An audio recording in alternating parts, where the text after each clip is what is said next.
Ladies and gentlemen, are you ready?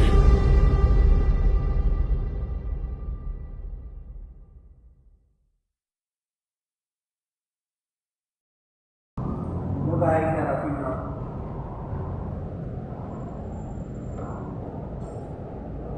Wala tayong malaki-laki na roller guys. Wala tayong malaki-laki dito. 4 tayo motor. Kaya wala tayong magagawa kung ganito kanina yung ating galaw. Kasi nag-request tayo ng malaki. Yung 4x2, 2x8 na roller. Wala. Wala pa sa liga. Wala tayong magagawa. Arawan.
Ayan guys, hanggang po tayo.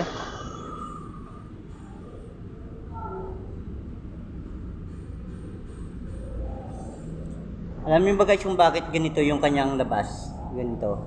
Wala po yan siyang masilya o wala siyang skim coat. Bali yung ano yan guys, yung lumabas dyan, simento na lang yan. Kaya pinantay siya ng masilya kasi ano yan siya kumapal yung semento. Yung kanilang pag-plastering.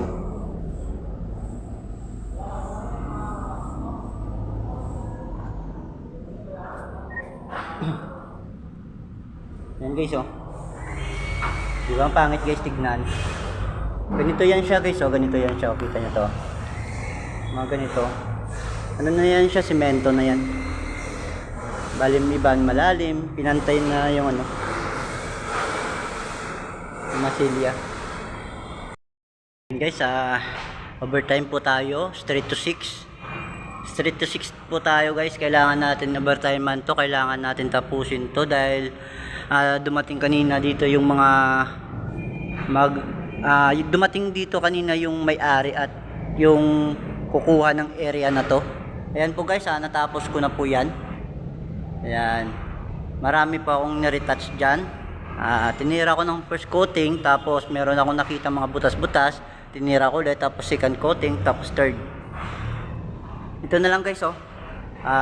Titirahin ko na lang final na lang to guys. Tapos maglilinis na lang tayo guys kasi ang kalat. Iko-close na to guys eh. Ayan, hindi pa na-i-close. Ako na lang yung hinihintay. Kailangan tapusin ko to, tapos i-close nila. Yan. Sige guys, see you next vlog. Ayan guys, inipon ko na po yung gamit namin. Nilabas ko na lahat kasi i-close na to. Ito i-close na to ngayon. Close na to lahat. Tapos na to, wala na kaming gagawin dito. Kaya naglilinis na ako. Iniipon ko yung mga gamit namin. Tsaka tinutulungan ko na rin maglinis kasi sama-sama kami dito nagtatrabaho eh. Ayan guys, malinis na guys. Pasensya na kayo guys, medyo madilim kasi wala akong ilaw. Ayan, malinis na. Bahala na sila magsira.